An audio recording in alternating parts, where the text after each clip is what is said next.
오늘 우리에게 주신 하나님의 말씀은 빌립보서 2장 19절에서 30절입니다. 빌립보서 2장 19절에서 30절입니다. 봉독하겠습니다. 내가 디모데를 속히 너희에게 보내기를 주 안에서 바람은 너희의 사정을 알므로 안위를 받으려 함이니 이는 뜻을 같이 하여 너희 사정을 진실히 생각할 자가 이밖에 내게 없음이라. 그들이 다 자기 일을 구하고 그리스도 예수의 일을 구하지 아니하되 디모데의 연단을 너희가 안하니 자식이 아버지에게 함같이 나와 함께 복음을 위하여 수고하였느니라. 그러므로 내가 내 일이 어떻게 될지를 보아서 곧 이 사람을 보내기를 바라고 나도 속히 가게 될 것을 주 안에서 확신하노라.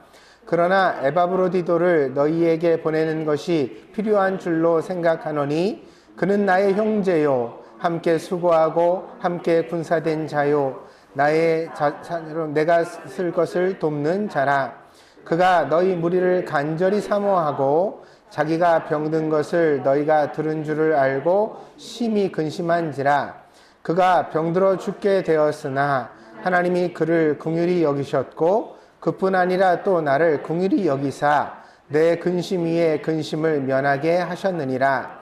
그러므로 내가 더욱 급히 그를 보낸 것은 너희로 그를 다시 보고 기뻐하게 하며 내 근심도 덜려 함이니라.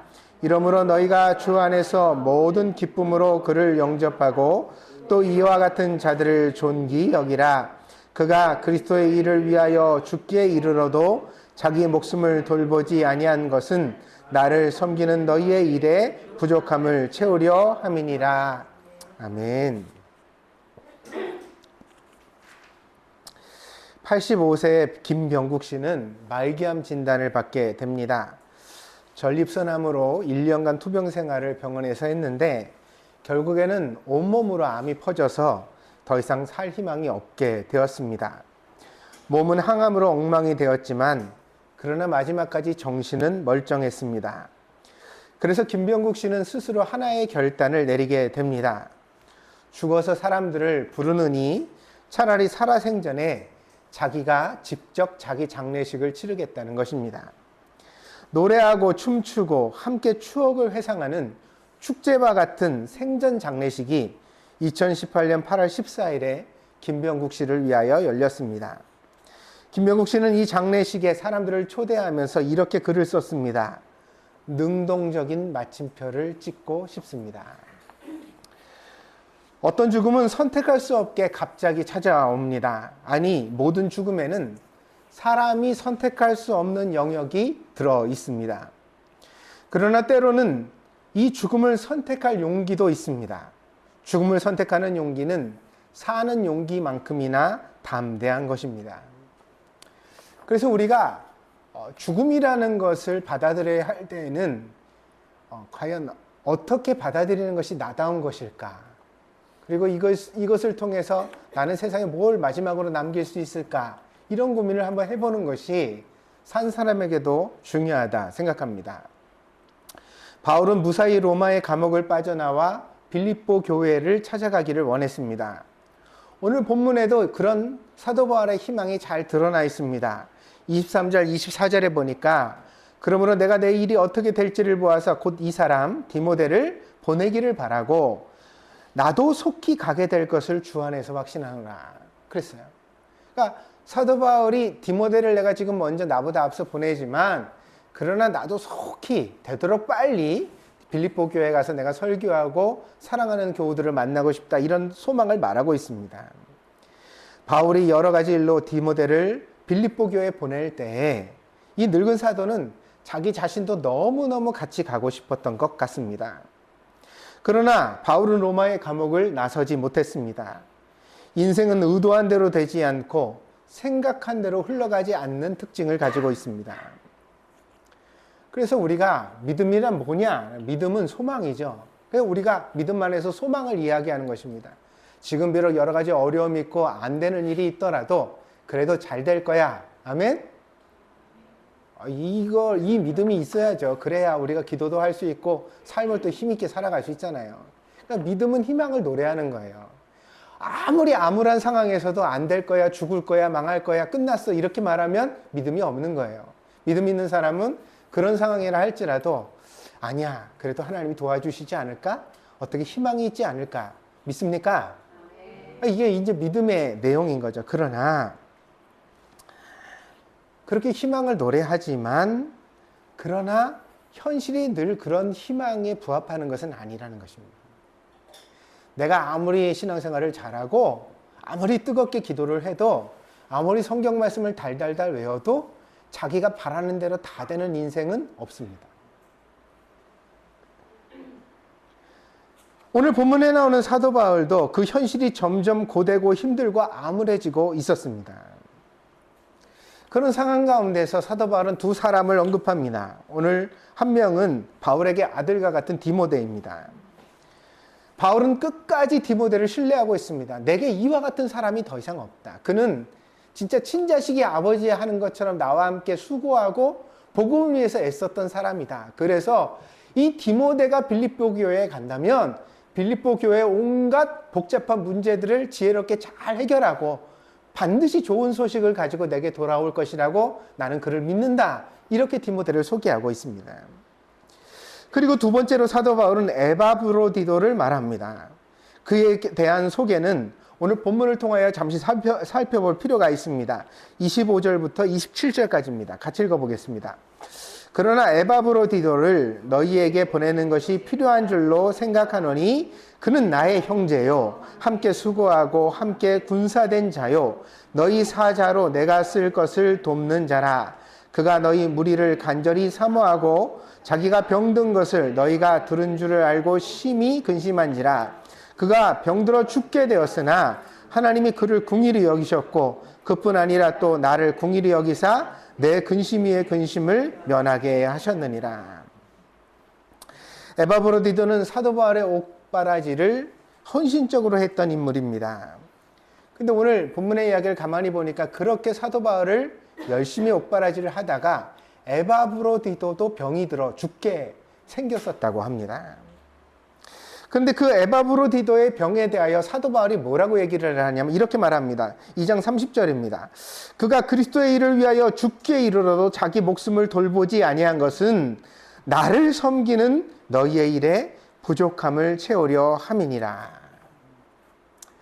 자, 빌립보는 부유한 지역이었습니다. 제가 이 빌립보서를 시작하면서 여러분에 설명드리기를 여기 이제 온천지가 있고 그래서 로마에서 퇴역한 귀족이나 군인 간부들이 은퇴하고 별장을 지어서 여기 빌립보에 와서 이제 마지막에 아플 때 온천도 하고 좋은 풍광도 즐기면서 여생을 보내는 그런 도시였다고 말씀을 드렸습니다. 비록 이 빌립보 교회에 모인 사람들이 모두 유력한 사람들은 아니었겠지만 그러나 당시 세상이 밥만 안 굶으면 좋겠다 그런 극심한 기아와 가난에 허덕이던 세상인데 그래도 이 빌립보는 먹고 사는 걱정이 없던 도시였다는 것입니다. 때문에 이 교회가 사도 바울의 사역을 적극적으로 후원했습니다. 서신의 말미에서 사도 바울은 이 빌립보 교인들의 도움을 이렇게 말합니다. 4장 15절입니다. 빌립보 사람들아 너희도 알거니와 복음의 시초에 내가 마게도냐 그리스를 떠날 때에 주고받는 내 일에 참여한 교회가 너희 외에 아무도 없었느니라. 데살로니가 있을 때에도 너희가 한 번뿐 아니라 두 번이나 나에 쓸 것을 보내었도다. 이렇게 말합니다.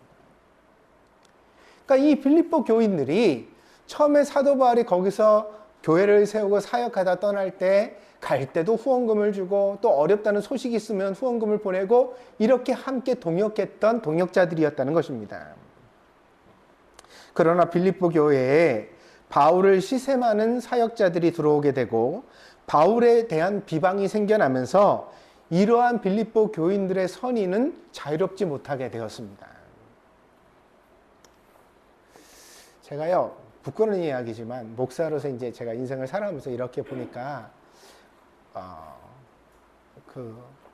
저희 지난주엔가 저희 아들이 저한테 그러더라고요. 아빠는 아니 젊어서는 안 그러는데 왜 나이 먹으면서 점점 잔소리가 그렇게 느냐고 잔소리가 많다고. 그래서 제가 뭐라고 그랬는지 아세요? 잔소리하는 게 내 직업이야 임마. 목사한테 잔소리하지 말라 그러면 어떡하냐? 내 직업이 잔소리하는 거야. 목사는 다 입만 살아서 말만 잘해 이 자식아. 내가 그런 우스갯소리지만 다니면서 가만히 보면요, 성도가 참 대단한 것 같아요. 왜냐면 설교를 듣고 그래도 살아보려고 노력하는 건 성도들이지 목사들이 그리 많지 않더라고요. 제가 그걸 어떻게 느끼냐면, 목사들이 모인 회의가 있어요. 교역자회, 노회 이래가지고 목사들도 한 달에 한 번씩 모여가지고 이렇게 단합도 하고 회의도 하고 여러 가지 교회들의 일을 의논도 하고 그런 거 하거든요. 근데 이렇게 목사들이 많이 모이면 사랑이 오고 갈 것 같은데, 막 서로 예의 바르고 위에서 다 희생하고 서로 봉사하고 커피잔 들고 날르고 막 이렇게 할 것 같은데, 사실은 다 받아먹을 줄만 알아요. 심지어는 커피잔 날라주는 집사님들한테 짜증내는 목사들도 많아요. 이거 식었다느니 나는 이거 아메리카노만 먹는데 뭐가 어떻다는 이런 얘기를, 왜냐하면 그 사람들이 자기 교회에서는 그렇게 대접받는 사람들이에요. 그러니까 밖에 나와서 남의 교인한테도 그렇게 하는 게 당연한 줄 알고, 그런 모습을 보고 있으면 여기서 막 끌어가지고 한 소리 해야 되는데, 내가 그러는데, 제가 이 얘기를 왜 꺼냈냐면, 그 가르치는 자가 더 많이 심판을 받는다고 예수님 경고하셨거든요. 근데 정말 목사가 그런 것 같아요. 그러니까 설교를 하다 보니까 그 설교를 남 들으라고만 하지 자기 자신에게 적용하지 못할 때는 그러니까 많은 게 사실은 목사라는 거예요. 그래서 내가 진짜 목사하면서 좋은 그리스도인이 되려면 노력해야 되겠구나. 그래서 여러분, 별거 아니지만 목사가 여러분한테 커피 타서 나르고 막 하는 거가 여러분을 위해서 그런 게 아니에요. 제가 원래 겸손한 사람도 아니고 여러분을 위해서 노동을 하는 걸 좋아하는 편도 아니고, 저도 외동아들이라 어려서부터 대접 많이 받으면서 자랐거든요. 근데 그렇게 노력을 하려는 이유 중에 하나는, 내가 이렇게 대접만 받으려고 하다가는 진짜 예수님이랑 멀어지겠구나라는 생각이 스스로 들었기 때문입니다. 근데 이 목회자들 사이의 시샘이 무섭습니다. 왜냐면 말릴 사람이 없거든요. 여러분이 시샘 부리잖아요. 그러면 어때요? 목사가 설교하면서 그런 하나님의 사랑에 위반되고 회개하십시오 말할 수 있죠. 근데 목사가 잘못하면 누가 회개하라 그러죠? 성도들이 난감한 거예요, 그걸. 그래서 교회마다 다니면서 이렇게 보다 보면은, 물론 말썽 많은 교인들이 있는 교회도 있고 장로님이 그러기도 하고 그러기도 해요. 근데 어떤 교회에 가면 그 교회의 제일 문제는 목사거든요. 근데 아무도 말을 못해요. 다 꿀먹은 벙어리가 돼서 그 절절 매고 그러면서 어떻게 간신히 교회를 꾸려가는 모습들을 보게 됩니다. 근데 이제 사도 바울이 빌립보 교회를 목회하다가 선교를 하러 길을 떠났단 말이에요. 그리고 그것도 좋은 호의호식을 하는 자리가 아니라 감옥에 갇혀있죠, 지금. 그러면 빌립보 교회 같은 데서 어떻게 해야 돼요? 연보 거둔 것 중에서 그래도 여력 있는 거 가지고 후원하는 게 마땅하겠죠. 그런데 열심히 돕던 빌립보 교회에서 지원이 끊겼단 말이에요. 사도 바울을 더 이상 안 보게 됐어요. 왜 그랬을까요?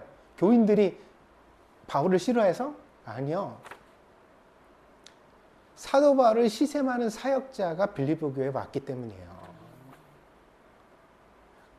그래서 어떤 사람들이 말하기를 그 사도 바울이 본문에서 빌립보에서 뭐라고 말하기를, 어떤 사람들은 내가 감옥에 갇힌 소식을 희소식으로 삼아서 복음을 전한다 이렇게 말해요. 그러니까 교인들도 눈치가 보여서 더 이상 사도 바울에게 지원을 보낼 수 없는 상황이 이어지고 있었어요. 그랬더니 어떤 일이 생겼어요?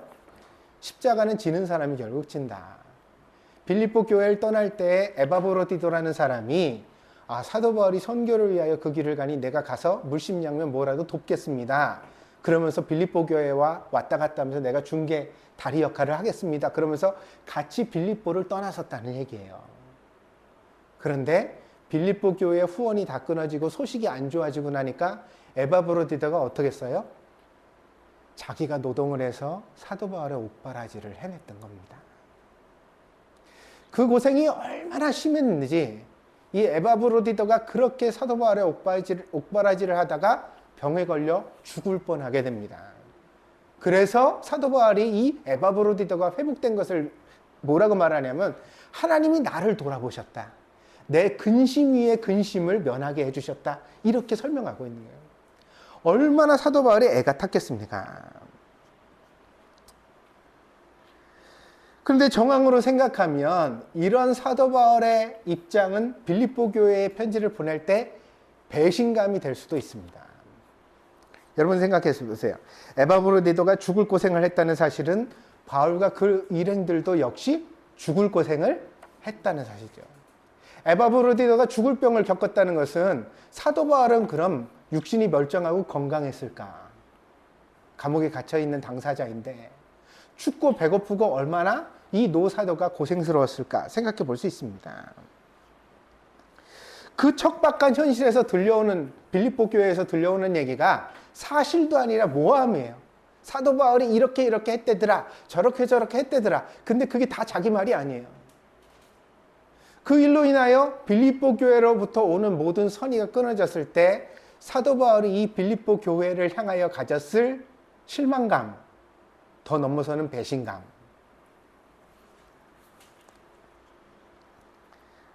보통 사람이라면 아마도 분노를 느끼기에 당연했을 것입니다. 이 빌립보 교회를 이제 인연 끊어야겠다. 내가 다시는 돌아보지도 않는다. 한국말로 오줌도 않는다. 이런 얘기를 할 법한 상황이 지금 되어지고 있는데 이 빌립보서를 쓰고 있다는 얘기죠. 요즘의 현대인들은 분노 조절 장애라는 말을 많이 사용하는 것 같습니다. 그러나 의학적으로 분노 조절 장애는 정식 병명이 아닙니다. 분노로 인하여 일어나는 여러 가지 증상들을 묶어서 분노 조절 장애라고 명칭하고 있을 뿐입니다. 이 말은 분노는 아직 완벽한 질병이 아니기 때문에 우리가 충분히 어떻게 노력에 의하여 다스릴 수도 있고 바꿀 수도 있다는 가능성을 말합니다. 분노 조절 장애는 대표적으로 파괴성과 양극성이 그 대표적 증상입니다. 파괴성이란 뭐냐? 파괴성은 분노로 인해서 물건이나 다른 사람이나 혹은 심지어 자기 자신을 다치게 하는 일입니다. 화가 나면 화가 나는 거로 내가 얼마나 화가 났는지 알아? 눈빛, 표정 이 정도 선에서 끝나면 그건 조절이 되는 거예요. 그러니까 눈을 왜 그렇게 떠요? 그렇게 하시면 안 돼요. 왜냐하면 내 눈 갖고 내가 못 떠요? 화가 나는데 그럼 어떡하라고? 화가 났는데 웃으면서 생글생글 미소를 지으면서 나 화가 났거든? 이렇게 얘기를 하란 말이에요. 화가 나니까 자기 표정, 눈빛으로 그 화가 났다는 사실을 표현하는 거예요. 거기까지는 정상의 범주다. 아멘? 근데 이게 감당이 안 돼가지고 막 주먹으로 벽을 치고 물건을 집어 던지고 심지어는 다른 사람의 몸에 손을 대거나 혹은 자기 자신을 자해하는 일들이 막 머리를 벽에 들이받고 이렇게 하잖아요. 그런 거는 어떻게 파괴적인 성향이라는 거죠. 이게 이제 분노 조절 장애의 범주에 들어갑니다. 두 번째 특성이 참 재밌는데 두 번째 특성이 양극성입니다. 분노 조절 장애는. 양극성이란 뭐냐면 감정이 사실은 사람의 감정이라는 건 항상심이 있는 거예요. 보통 이렇게 화가 나도 요만큼 올라갔다가 좀 지나면 가라앉아. 그래서 잠시만 좀 기다렸다가 좀 이따 얘기해. 나 화났으니까. 그러니까 한두 시간 지나면 다시 얘기할 수 있는 힘이 생겨요, 안 생겨요? 마음의 힘이 생겨나요. 그게 평정심이고 정상적인 마음이에요. 근데 이 분노 조절 장애라는 것은 어떠냐면 양극성을 가지고 있어요. 너무 심하게 화를 내고 너무 심하게 내려앉아요. 그래가지고 정상적 자기 범주, 자기의 평상심으로 돌아가지를 잘 못하는 거예요.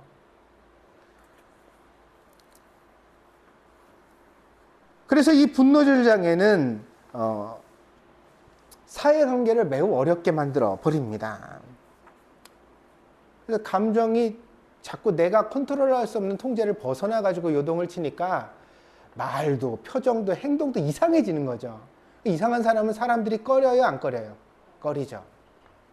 서로 자꾸 피하게 되고 말을 안 섞으려고 하고 안 대하게 되어지는 상황을 만들어내게 되는 것입니다. 때문에 분노가 폭발하려고 할 때에는 이것들을 갖다가 잘 다스리는 것이 필요합니다. 그럼 분노는 어떻게 조절하는 것이 좋은가? 세 단계가 있습니다. 첫 번째는 감정의 분석입니다.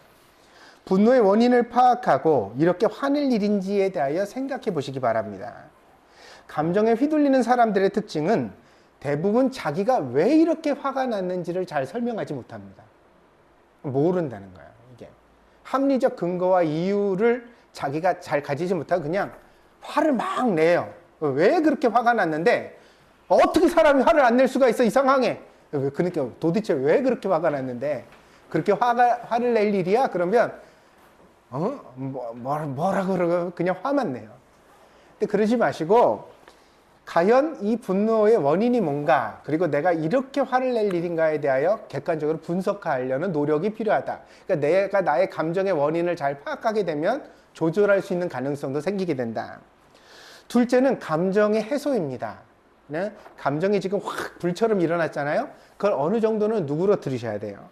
일단은 3분에서 5분 정도 참아보시기를 권합니다. 보통 100을 세보라고도 하는데 마찬가지 효과입니다. 그러나 그럼에도 불구하고 3분, 5분 동안 내가 아무 말 안 하고 가만히 참아보려고 가만히 있는데 옆에서는 깐족깐족 나를 더 화나게 하고 내 마음의 감정이 가라앉기는커녕 자꾸 이유가 그럴 수가 있어 하면서 에스컬레이터 된다, 더 올라간다. 그러면 어떻게 해야 되느냐? 일단은 그 자리를 피하는 것이 좋습니다. 지금 그가 화가 나는 원인을 지금 해결하는 건 좋지 않아요. 그러니까 화가 났을 때는 아이도 나무라는 게 아니에요. 아멘? 애가 지금 나를 없이 화가 나게 했어요? 그럼 거기서 막 내가 시비를 따지고 아이를 훈계하려고 들면 항상 감정적으로 오버하게 돼요. 그러니까 그 장면은 피하는 게 좋고 아이도 좀 놔두는 게 좋습니다. 왜냐하면 자기 자신의 잘못에 대하여 한번 생각해 볼 수 있는 기회를 주는 거죠. 그렇게 하고 1시간이나 2시간이나 조금 하루나 지난 다음에 평정심이 회복된 상태에서 이제 얘기를 해보도록 하는 것이 좋다는 거예요.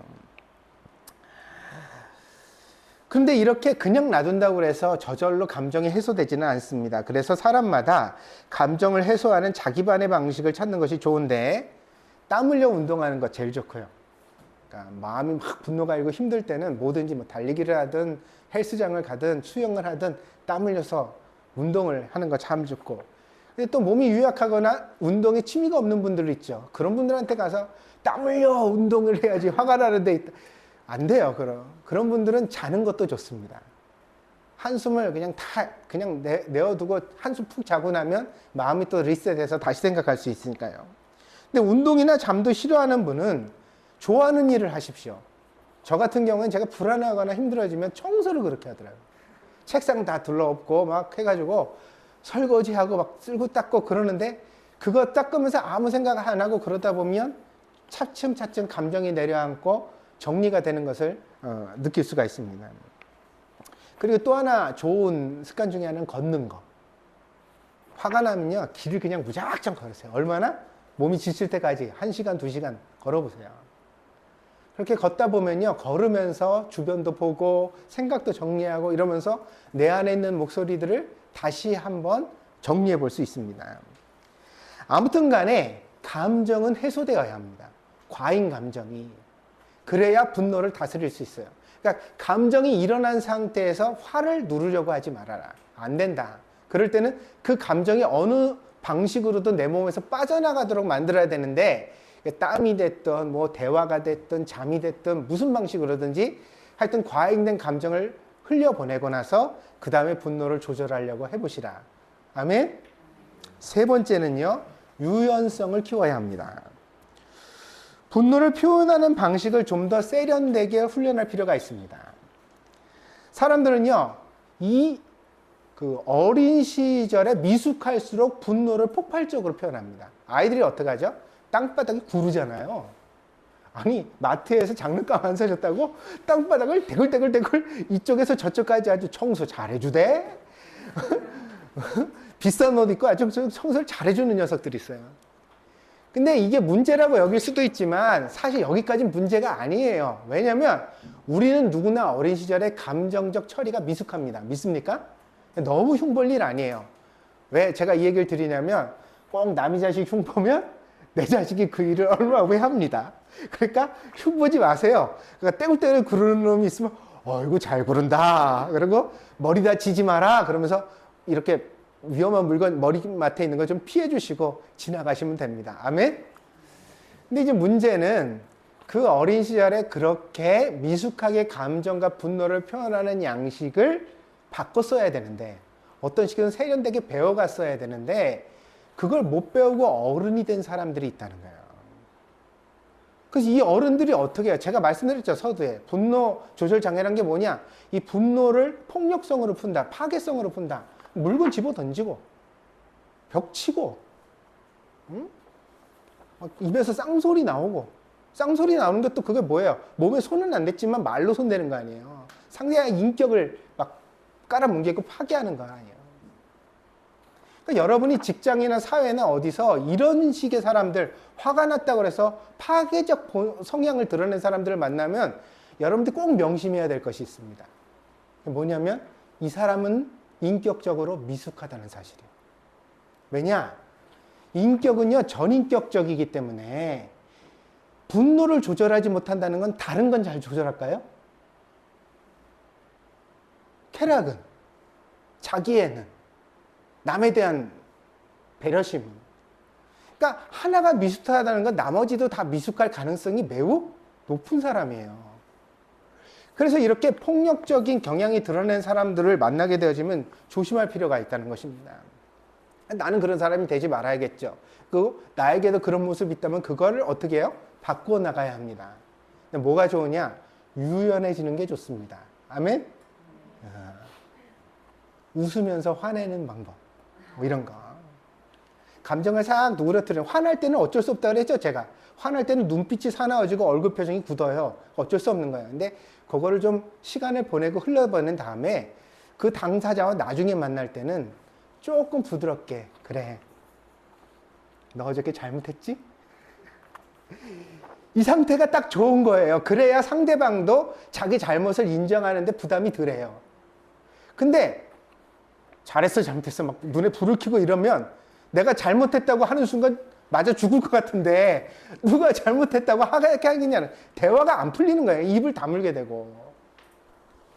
저도 이게 우리 아들들이 있어서 불리한 설교인데, 유연해지려고 노력하셔야 됩니다. 나이를 먹을수록 유해져야 돼요. 좀 더 부드럽게 세련되게 화를 내고 풀어갈 수 있는 양식을 훈련하셔야 된다. 그래서 제가 화가 날 때 길을 걷거나 운동하거나 그러시라고 그랬잖아요. 그때 화가 나는 원인만 잘 분석하지 마시고 이걸 풀 때 내가 어떻게 부드럽게 풀까의 시뮬레이션을 여러분이 한번 머릿속으로 상상을 해보세요. 얘가 나한테 잘못 안 했어 이렇게 나오면 내가 그 다음에 뭐라고 말을 걸까? 얘한테 뭐라고 내가 이 잘못이라는 것을 인정할 수 있도록 이끌어갈까? 내가 어떤 말을 먼저 해주면 얘가 적대적으로 방어적으로 나오지 않고 정말 수긍하면서 이걸 받아들일 수 있을까? 이런 식의 자기 시뮬레이션을 거쳐서 어때요? 좀 더 세련돼 있는 감정의 표현 양식을 훈련해가는 것이 좋다는 것입니다. 이 분노를 다스리는 제일 좋은 양식은 이해하고 사랑하는 것입니다. 상대방을 이해하고 사랑하게 되면 분노는 5월의 눈처럼 다 녹아버려요. 그러면 화를 통해 남도 다칠 일이 없고 나도 다칠 일이 없고, 이 모든 문제 속에서 합당한 양식을 다른 방식으로 찾아갈 수가 있습니다. 그런데 우리가 다 알거니와 이해하고 사랑하는 게 쉬워요, 어려워요? 내 자식도 힘든데 이 지구상에서 제일 좋다고 청혼해가지고 같이 결혼해서 사는데도 그 사람도 이해하고 사랑하기가 힘든 게 나라는 존재인데, 여러분 부모님 마음에 들어요? 나이들 먹었으니까 솔직하게 말해봐요. 여러분 엄마 아버지 마음에 들어요? 그런 내가 누구를 이해하고 누구를 완전하게, 더구나 나를 화나게 하는 사람을, 내 마음속에 분노를 유발하는 사람을 내가 이해하고 사랑해야 된다고. 이게 어렵기 때문에 우리가 분노 조절 장애를 겪는 것이고, 이 분노를 다스리기 위해서 여러 가지 깨달음을 얻고 노력을 해가야만 하는 것입니다. 사도 바울은요, 늙고 노쇠한 나이이기도 했지만 빌립보 교회에 화를 내지 않았습니다. 오히려 이 사도 바울은 오랜만에 빌립보에 편지를 쓰면서 이 빌립보서와 함께 지금 에바브로디도를 보내고 그 다음에 곧 디모데를 보낼 것이라고 말합니다. 한마디로 빌립보 교회에 사도 바울이 보낼 수 있는 최상의 선물을 보내는 겁니다. 자기가 제일 사랑하는 사람, 자기 대신 갈 사람을 나는 못 가지만 보내겠다고 말하고 있습니다. 그래서 아마도 빌립보서는 이 에바브로디도의 손에 들려져서 빌립보 교회에 도착했을 가능성이 큽니다. 바울은 빌립보 교회의 교우들의 입장을 이해했습니다. 그들의 부족함을 하나님의 은혜로 대체하고 대신에 그들에게 자기가 아끼고 사랑하는 사람들을 보내려 결심하고 있습니다. 여러분 기억하십시오. 분노는 싸움을 만들지만 용서와 사랑은 친구를 만들어줍니다. 그래서 안 되지만 노력할 가치가 있는 거예요. 이게 쉽다는 얘기가 아니에요. 누구나 할 수 있다는 이야기도 아니에요. 그러나 우리가 나를 화나게 하는 사람, 나를 힘들게 하는 사람을 향하여서도 손을 내밀고 이해하고 용서할 수 있다면 그게 하나님의 은혜고 반드시 축복이 있는 줄 믿습니다. 믿습니까? 그래서 여러분이 누군가 여러분 화나게 하는 사람을 참아줬을 때는 뒤돌아서서 하나님 앞에 그렇게 기도하세요. 하나님, 저축했어요. 나 하나님한테 저축했어요. 보셨죠?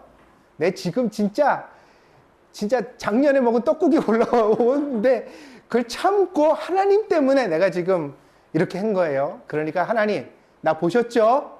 그렇게 기도해도 됩니다. 믿습니까? 네, 그렇습니다. 이 간단한 원리를 우리의 인생에 적용하며 살아가는 것이 사실은 쉽지 않습니다. 여러분, 잡아먹는 사자는 점점 개체수가 줄어들어 멸종해 가고 있습니다. 이유는 간단합니다. 무섭기 때문에 없애려고 합니다. 사자가 나타나면 다 무서워 떨잖아요. 그러니까 그 사자가 없는 세상이 안전하고 편안한 세상이에요. 그래서 사자는 자꾸 다 없애려고 드는 거예요. 그러나 먹히는 양은 점점 더 개체수가 늘어갑니다. 왜냐하면 양이 있는 게 유익하기 때문입니다. 그 양이 있으면 내가 먹을 게 있고, 양이 있으면 입을 게 있고, 양이 있으면 나한테 아무런 위험이 안 되기 때문에 양은 있으나 없으나 별로 신경 쓰지 않고 그냥 두게 되는 것입니다. 세상에서 힘 있는 사람들이 대접을 받는 것은 사실입니다. 그러나 힘은 결국 적을 만들게 됩니다. 그래서요, 정치 권력을 보면서 그걸 많이 느끼게 되는데 아무리 정치를 잘해도 지나고 나면 복수를 당하더라고요. 그 처절한 보복을 받게 되어져요. 왜 그럴까? 그 힘을 가졌다는 것은 누군가에게 그 힘으로 누르는 일이 있기 때문이에요. 눌름 받은 상대방이 언젠가는 복수의 칼을 갈고 일을 갈았기 때문에 그 일이 생겨나게 되는 거예요. 아무리 선량하게 쓴다고 해도 힘이 있으면 어쩔 수가 없어요. 그래서 내가 대통령이 되면 더 잘할 거야? 웃기지 마세요. 여러분보다 훨씬 더 능력 있고 잘났기 때문에 그 자리까지 가는 겁니다. 그렇게 생각 안 하세요? 근데 결국 그 사람들도 적을 만들잖아요. 말로가 불행하게 되잖아요. 힘을 쓰면 쓸수록 그 사람의 마지막이 좋지 못하다는 것이 역사의 교훈입니다. 반면에 온유한 사람은 땅을 차지합니다. 마태복음 5장 5절에서 예수님 그렇게 말씀하십니다. 온유한 자는 복이 있나니 그들이 땅을 기업으로 받을 것이며. 결국 온유한 자가 이긴다는 사실을 여러분 명심하시기 바랍니다. 그래서요, 눈앞에서는 큰 소리치고 상대의 코를 납작하게 하는 것이 속이 시원해요. 여러분들이 다 그런 기술을 배우고 싶어 해요. 그래서 어떻게 말싸움을 이길까? 어떻게 토론에서 상대방을 압도할까? 이렇게 생각하거든요. 근데 명심하세요. 토론에서 상대방을 압도하면 그 사람이 적이 돼요. 그 토론에서 내가 논리를 밀렸다 그래서 아, 내가 틀렸구나. 당신이 맞습니다. 그러면서 다음부터 그 사람을 도와줄 것 같아요? 아니요. 그 토론에서 밀렸기 때문에 그때서부터 두고 봐라. 내가 다음번에는 코를 납작하게 해주지 그러면서 이를 갈게 된다는 거예요. 그래서 어때냐? 온유해야 땅을 넣는다는 거예요. 부드러워져야 사실은 이겨요. 믿습니까? 믿습니까? 여러분이 아멘을 해도 현실에서 실천은 힘들어요. 어차피. 이게 여러분을 화나게 하는 사람 앞에서 온유해질 수 있다는 거는 거의 사도 바울이나 예수님 수준이에요. 김종선 목사한테도 바라지 마요. 나를 약오르게 해놓고 내가 온유하게 할 거라고 기대하지 마시라고. 한 10년에 한두 번은 되는 것 같아요. 나도. 근데 그 외에는 이게, 그래서 제가 여러분이 아멘을 해도 뭐 그렇게 신뢰가 가지는 않지만 그러나 우리가 이거 노력할 거기 때문에, 예? 자식이 화나게 할 때, 배우자가 화나게 할 때, 직장 상사가 화나게 할 때, 부하 직원이 일을 너무 못해서 화나게 할 때, 그 앞에서 불같이 화를 낼 수 있는데, 그때 우리가 생각하자는 게, 하나님 말씀은 뭐라요? 온유한 자가 땅을 차지한다. 믿습니까? 이기는 게 아니다. 상대를 이기려고 들지 말자. 그냥 이기지 않는 상태로 그냥 두자. 그러면서 내 설명을 해나갈 수 있도록 해보자. 마지막으로 바울의 마음을 우리도 배웠으면 합니다. 바울은 마지막까지 사람들을 챙기고 있습니다. 나 살기 바쁜 사람이 있고 힘들어도 옆에 사람 챙기는 사람이 있습니다. 사도 바울은 어떤 사람일까요? 나 살기 힘든데도 옆에 사람 챙기는 사람입니다. 자기 집 감옥에 갇혀 있어요. 물도 잘 못 먹는다고요. 옆에서 누가 옥바라지 해주지 않으면 당장 배를 골아야 돼요. 우리 아들은요, 요즘도 어떻게 보면은 그냥 속옷바람으로 잠을 자더라고요. 이 추운데 어떻게? 근데 우리 막내 방이 제일 춥거든요. 그 현관 옆에 방인데 거기는 창도 크고, 거기다 또 우리 막내 아들이 덥다고 여름에 에어컨을 사다 달았거든요. 창문에다 달은. 근데 그걸 또 그 철거했다가 다시 다는 게 귀찮대요. 그냥 달아놨어요. 그랬더니 그 방에 들어갔더니 바람이 숭숭숭숭숭숭. 근데 얼마 전에 갔더니 커튼도 안 치고 자더라고요. 그래서 내가 막 욕을 하면서 이렇게 추운데 어떻게 이러고 살았어? 그러면서 커튼을 다 쳐줬는데, 그래도 지금도 막 손바람으로 이렇게 잠을 자고 이러는 걸 보게 되어져요. 이게 너무 프라이버시인가? 미안해. 미안해. 근데 내가 무슨 얘기를 하고 싶으냐면, 젊으면 나도 그랬어요. 나도 20대에는 추위를 몰랐다고. 겨울에도 좀 방에 불 좀만 때면 아우 더워 우통 다 벗고 지내고 이랬어요. 근데 이제 나이를 한 50줄 먹고 나니까 그렇게 내복을 껴입게 되고 추움을 싫어 자꾸 난방 틀고 어떻게 하면 좀 따뜻하게 살까 이렇게 하게 되더라고요. 사도 바울이 로마의 감옥에 갇혀 빌립보서를 쓸 때는 그 인생의 말년입니다. 추울 때예요. 여름에도 굴에 들어가 있으면 추울 때예요. 근데 이 사람이 지금 남을 챙길 여력이 있나? 그런 입장인가? 근데 디모데와 에바브로디도를 빌립보에 잘 부탁하는 사도 바울의 표현들을 읽어보세요. 얼마나 우아하고 얼마나 섬세한지. 그러니까 디모데가 나와 함께 고생을 많이 했다는 얘기를 굳이 쓰는 이유는 뭐예요? 그 이후에 나오잖아요. 이와 같은 자들을 존귀 여기라. 지금 고생하다 너희들 곁에 가니까 그래, 빌립보의 유명한 온천도 좀 데리고 가고, 아멘? 거기 좀 쉴 수 있도록 좀 잘 배려해주고 도와주길 바란다. 그 얘기를 하고 있는 거잖아요.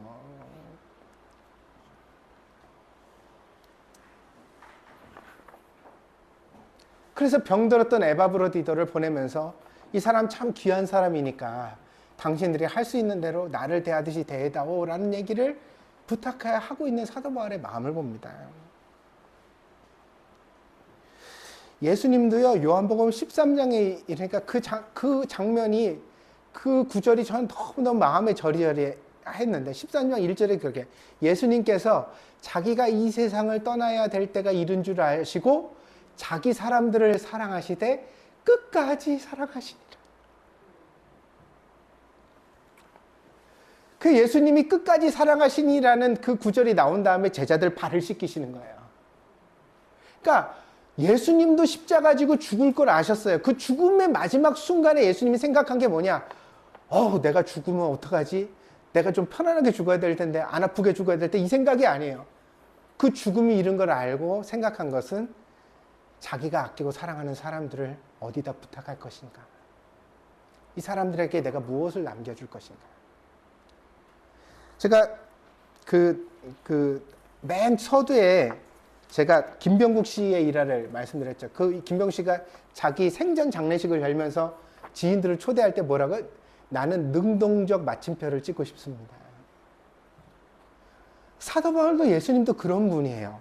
자기 인생의 마지막이 다른 걸 아시고 죽음이 가까웠다는 걸 이해했을 때 능동적 마침표를 스스로 찍으시는 거예요. 근데 그 능동적 마침표가 먹고 싶은 거 시컷 먹고 보고 싶은 사람 시컷 보고 하고 싶은 말 시컷 하고가 아니었어요. 그 능동적 마침표가 마지막까지 누군가를 깊이 사랑하는 일이었다는 것이에요.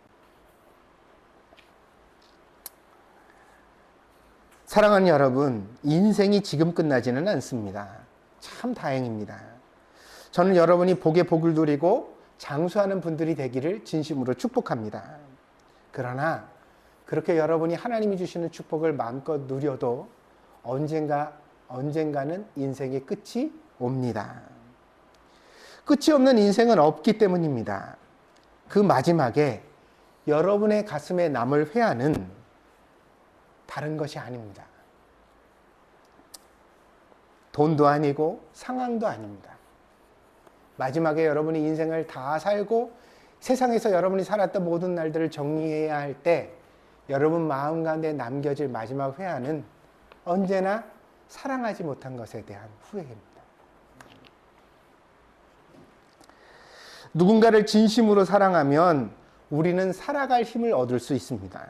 그러나 아무도 사랑하지 못할 때, 심지어 자기 자신도 사랑하지 못할 때 우리는 메마르고 무력하며 있으나 마나한 존재가 되고 맙니다.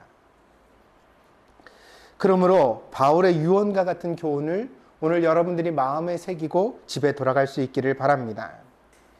이와 같은 자들을 존귀 여기라.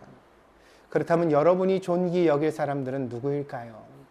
사도 바울은 디모데와 에바브로디도를 존귀 여기고 그들을 세상에 부탁했는데, 그러면 여러분은 여러분 인생 가운데 여러분이 마지막까지 존귀 여기고 사랑을 실천하고 여러분이 사랑한다는 사실을 눈을 마주치고서 말해줘야 될 대상이 누구일까요? 내가 그 사람들에게 바쁘다고 돈이 없다고 무심해지지는 말았으면 좋겠습니다. 부모님들이 저는 이제 일본에 와서 목회를 하다 보니까 사실은 그러니까 뭐 임종이라든가 이런 장면을 많이 겪을 기회는 없었어요. 그러나 목회자의 일들이 대부분 목회를 하다 보면 교회 나이 드신 분들이 많고 1년에 한두 건씩은 꼭 장례가 벌어지잖아요. 그리고 또 신부님들은 이제 종부성사라는 걸 하세요. 죽기 직전에 마지막 고해성사를 받고 천국에 이제 그 영혼을 인도한다고 이렇게 미사를 예배를 드려주는데, 우리는 그런 것은 없지만 그래도 목사들도 마지막 유언의 장면에 동참하게 되는 경우가 꽤 많아요. 근데 이제 마지막 숨을 거두시는 분이 유언하잖아요. 이제는 하나님이 당신의 영혼을 맞아주실 겁니다. 아무것도 염려하지 말고 예수님 손 꼭 붙잡고 가세요. 이렇게 기도를 해주잖아요. 근데 그때 마지막에 이제 돌아가시는 분이 눈을 잘 감지 못하거나 혹은 이렇게 죽음을 받아들이지 못하고 끝까지 억지로 버티는 분들이 간혹 있어요. 어떤 경우에 그런지 아세요? 보지 못한 자식이 있을 때.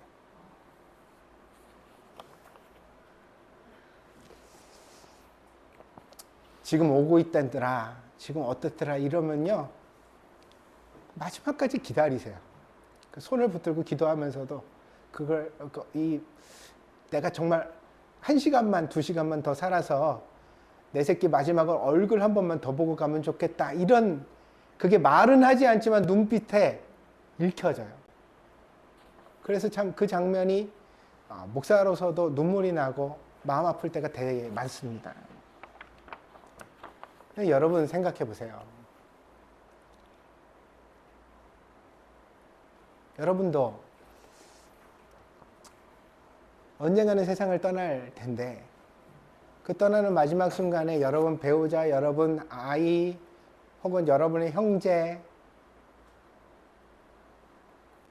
도대체 눈을 마주칠 수 있다면, 그 손을 붙들 수 있다면 무슨 말을 하고 싶었을까?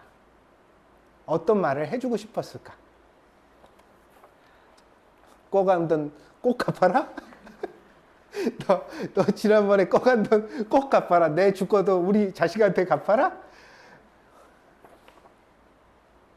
사람이 죽음 앞에 서면요, 1,000만 원이든 1억이든 별 의미가 없어요. 아멘? 아멘?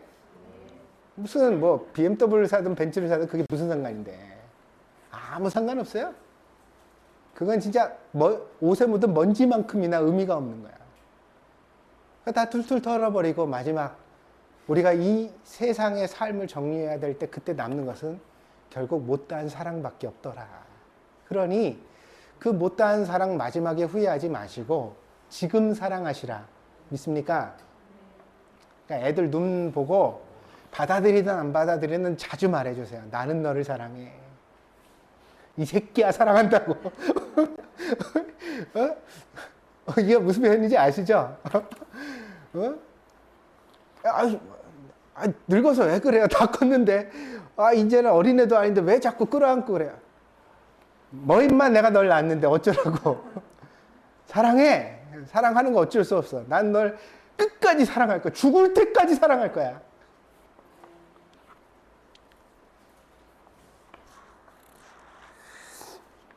그렇게 표현하고 그렇게 말하고 그런 눈빛으로 살아야 우리가 우리 인생에서 후회가 없게 되는 줄 믿습니다. 돈 못 번 거, 집 못 산 거, 큰 빌딩 못 지은 거가 후회가 아니에요.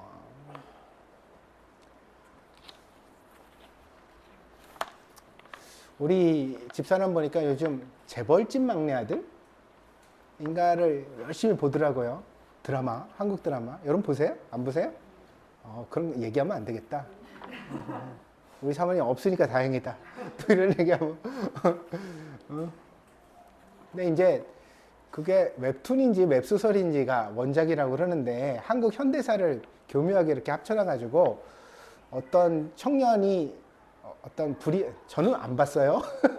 저는 안 보는데 이제 짤로 스토리만 이렇게 유명하다 그래서 본 내용입니다. 근데 우연하게 죽었는데 재벌집에서 일을 하다가 죽었는데 그런데 그 사람이 재벌집의 어떤 그 재벌의 막내 아들 손자로 태어난다는 거예요. 그래서 그때부터 신분이 바뀌었으니까 그걸 가지고서 이 사람이 또 현대에서 죽었는데 과거에서 태어난다는 거예요. 그래서 이제 세상에 벌어질 일을 다 미리 알고 있었던 거예요. 그래서 아마존 주식 사고 막 강남에 땅 사고 막 이래가지고 큰 부자가 돼서 나중에는 그 재벌가를 갖다가 이렇게 뭐 차지하게 되어진다 뭐 이런 스토리를 흘러가는 것 같아요. 그 얘기를 가만히 보는데 이제 재벌집 사는 얘기 뭐 이런 것들이 나오는데 사람들이 관심이 많죠. 어떻게 하면 돈을 많이 벌까? 부자가 될까? 그런 얘기를 하는. 근데 제가 그 드라마의 짤을 몇 개를 보면서 느끼고 생각한 게 뭐냐면 그때부터인 것 같아요. 대한항공의 조연아 씨인가? 땅콩 회항 사건이 있었잖아요. 그게 이제 밝혀져 가지고 비행기에서 막 무릎 꿇으라고 사람한테 갑질을 하는 영상이 나왔는데 갑질은 둘째 치고 그렇게 불같이 화를 내면서 진짜 분노 조절 장애가 있는 그 사람의 인격이 가련하고 부족해 보이더라 이거예요. 아니 저 사람이 온전한 사람이면 저렇게까지 할 일인가? 저게 땅콩 안 쳤다고. 그리고 그러니까 저 사람이 저렇게 화를 내면 살면 저 사람은 과연 행복할까? 이런 생각 해보세요, 안 해보세요? 그러니까 이게 돈 많다고 행복한 건 아니라는 얘기예요. 제가 드리고 싶은 얘기는 뭐냐? 빌딩 짓는다고 행복이 찾아오는 건 아니라고요. 믿습니까?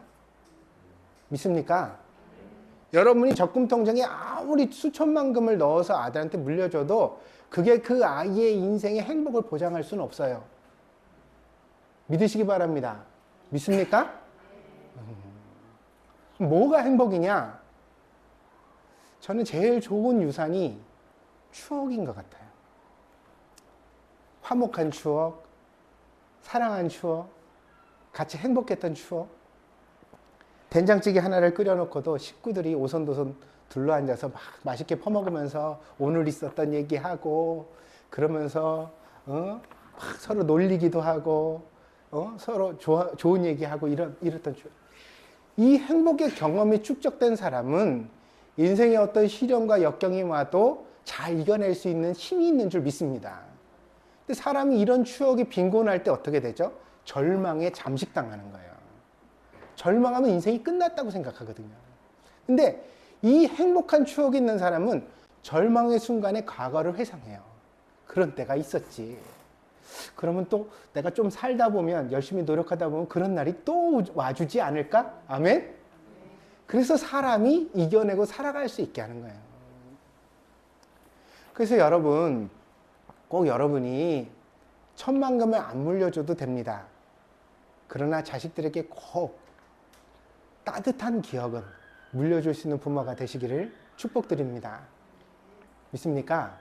그래서 뭐 아빠랑 같이 야외에 가서 텐트 치고 자면서 별 보고 얘기하는 것도 좋고, 엄마가 케이크 만들어가지고 막 같이 나눠 먹으면서 이게 뭐가 들어갔고 뭐가 어떻고 이런 얘기 나누는 것도 좋고, 너는 꿈이 뭐야 막 이런 거. 응? 그 오늘 아침에 오다 보니까는 하민이가 보드를 타더라고요.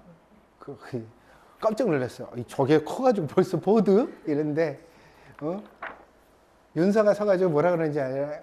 저 보드 언니 어떻게 생겼어? 그랬더니 윤서가 제 손을 꼭 잡고 하느냐. 크리스마스 선물로 받았어요.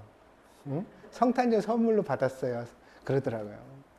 그러니까 우리 하윤이 내가 바란 건 이게 아닌데 색깔이 틀려요. 벌써. 그래서 내가 목사님 보기엔 멋지다, 좋아 보인다. 그러고 왔어요. 그런데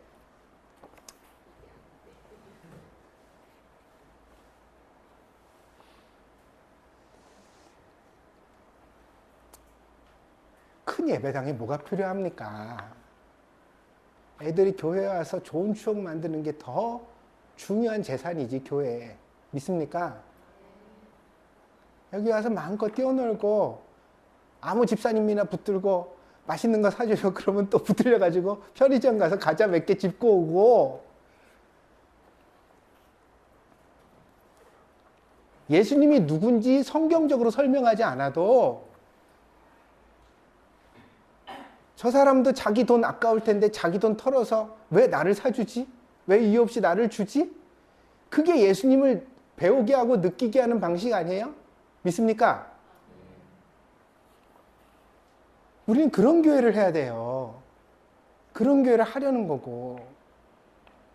그러니까 여러분, 우리끼리라도 많이 응원하고 서로 격려해주고 서로 간에 인정해주고 칭찬하는 우리 동경드림교회가 되어지길 바랍니다. 그래서 눈빛을 마주치고 사랑한다고. 응? 이제 제가 집집마다 원두를 지난번에 한국에 갔을 때 몇 킬로를 사왔어요. 먹다 보니까 그래마도 많이 올라가고 원두가 좋더라고요. 제가 그래서 해가지고 교회도 이제 가져오고 원두를 200g씩 담아가지고 다 하나씩 줬어요. 여러분 받았죠? 받으셨어요? 안 받은 분들 말하면 제가 드릴게요. 제가 분명히 다 드시고 통 가져오면 리필해드린다고 그러는데 아무도 안 가져와서 지나갈 것 같습니다. 빨리. 근데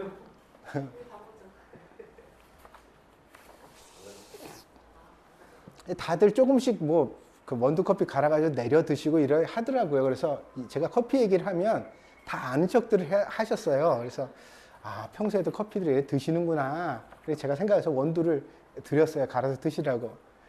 근데 우리 태빈이 아빠는 드시고 맛있다는 거예요. 그리고 원두 내리는 거 이런 거 모르신다고 그러더라고. 그래서 이 기회가 아니라 목사가 숙제가 들었어요. 우리 태빈이 아빠 드릴 때는 원두를 갈아서 내가 직접 내려서 드리는 거로. 그래가지고 통에 담아서 이제 한 번을 드렸더니 너무너무 맛있다고 그러시면 뭐라 그러시냐면 이러는 거예요. 눈 깜짝 사이에 한 병을 다 드셨대요. 사먹는 커피랑 다르다고. 근데 제가 인류 바리스타는 아니니 제가 내린 커피가 뭐가 그렇게 대단히 맛있겠어요. 그래도 그래 말을 해주니 제가요 그때부터 병이 생겼잖아요. 커피를 내려서 내가 먹으려고 그러면 태민이 아빠가 생각이 나 자꾸. 나 먹으려고 이렇게 커피를 내리는데 야 이거 태민이 아빠도 다 먹었을 텐데 그 생각이 자꾸 나요. 그래서 몇 번을 더 갖다 드렸어요. 그랬는데 태빈이 아빠가 커피 내리는 거 배우시면 좋고 안 내리면 제가 계속 타드릴 생각입니다. 그런데 우리 장소 집사도, 장소 집사님도 사택에 와서 목사님 타주는 커피가 제일 맛있대요. 단점은 내 커피를 먹으면 밤에 잠을 못 잔다고. 너무 진해서. 그래서 제가 그랬어요. 처음에는 뭐 기도하면 돼. 성경을 읽든지. 은혜네. 은혜네. 왜 자려고 했어? 어차피 나중에 푹 잘걸.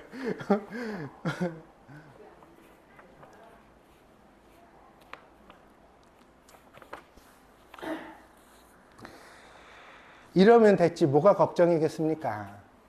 목사랑 맛있는 커피 먹고 돈 있을 땐 피자 시켜 먹고, 응? 아이들 아이스크림 하나씩 사주고, 또 조금 여유되면 밖에 나가 바베큐 하고 소풍 갔다 오고 산에도 올라가고, 그리고 또 와서 우리들끼리 예배 드리고. 아멘? 그러면서 여러분의 흰머리가 늘어가고 저는 주름이 늘고 아이들은 커서 대학을 가고. 할렐루야. 그렇게 살다가 어느 날 세상을 떠나야 될 때 후회하지 않을 겁니다. 왜요? 마음껏 사랑했으니까. 사라질 건물 지으려고 몸부림치지 않았으니까. 돈 많이 모으려고 바닥에다 헤딩하면서 억지로 살아오지 않았으니까. 내가 원래 얻으려고 했던 건 이미 다 얻었으니까. 코올리기 아이들이 대학생이 됐고. 할렐루야. 여러분은 나랑 같이 건강하게 늙었고. 아멘?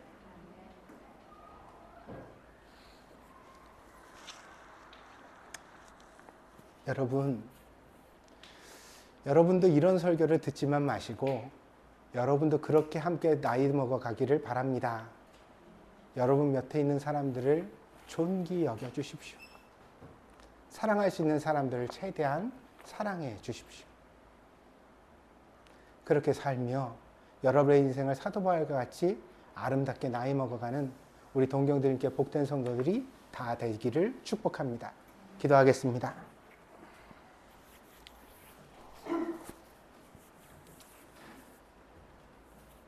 섭섭한 일이 없다면 어찌 인간관계이겠습니까? 부부도 부모 자식지간에도 섭섭한 일은 늘 생기기 마련입니다. 그러나 하나님, 그 섭섭함을 하나님이 주시는 은혜와 사랑으로 넘어설 수 있는 줄 믿습니다. 그래서 그럼에도 불구하고 우리가 용감하게 사랑할 수 있고 후회 없이 사랑할 수 있는 줄 믿습니다. 오늘 그 교훈을 우리가 마음에 배우게 하시고 알게 하여 주시니 감사를 드립니다. 이와 같은 자들을 존귀 여기라 하신 사도 바울의 가르침을 오늘 우리가 마음에 새기고 우리의 삶의 자리로 돌아가겠습니다.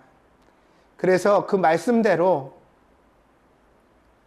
아내와 남편을 사랑하고 하나님이 허락해 주신 금쪽 같은 내 새끼를 사랑하고 우리 목사님을 사랑하고 우리 성도들을 사랑하고 내 친구들을 사랑하고 나의 형제를 사랑하고 사랑해야 마땅한 사람들을 후회 없이 사랑하며 살아가겠습니다. 주님, 이미 잃어버린 기회를 한탄만 하지 않게 하여 주시고 아직 우리에게 남겨진 사랑할 수 있는 기회를 잘 붙들 줄 아는 지혜로운 성도들 되게 하여 주시옵소서. 그리하여 저들의 인생이 다 지나갔을 때 후회하는 인생이 아니라 감사하는 인생 되게 하여 주시옵소서. 하나님께서 함께하여 주시기를 간절히 원하며 모든 말씀 예수 그리스도의 이름으로 기도하였습니다. 아멘.